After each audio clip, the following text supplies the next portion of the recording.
بسم الله الرحمن الرحيم والذاريات ذروا فالحاملات وقرا فالجاريات يسرا فالمقسمات أمرا إنما توعدون لصادق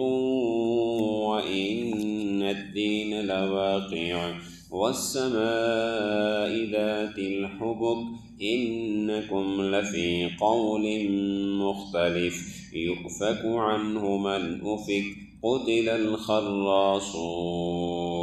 الذين هم في غمرة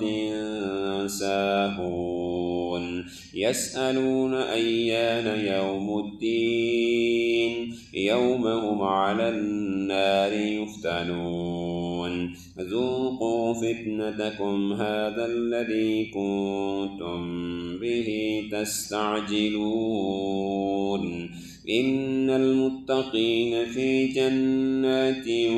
وعيون آخذين ما آتاهم ربهم إنهم كانوا قبل ذلك محسنين كانوا قليلا من الليل ما يهجعون وبالأسحار هم يستغفرون وفي أموالهم حق للسائل والمحروم وفي الأرض آيات للموقنين وفي أنفسكم أفلا تبصرون وفي السماء رزقكم وما توعدون فورب السماء والأرض إنه لحق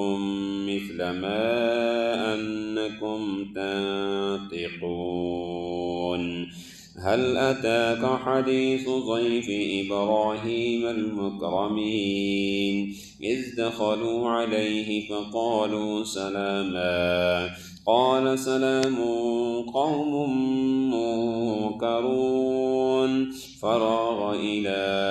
أهله فجاء بعجل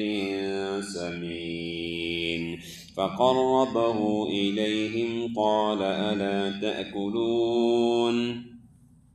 فأوجس منهم خيفة قالوا لا تخف فبشروه بغلام عليم فأوجس منهم خيفة قالوا لا تخف وبشروه بغلام عليم فأقبلت امرأته في صرة فصكت وجهها وقالت عجوز عقيم قالوا كذلك قال ربك إنه هو الحكيم العليم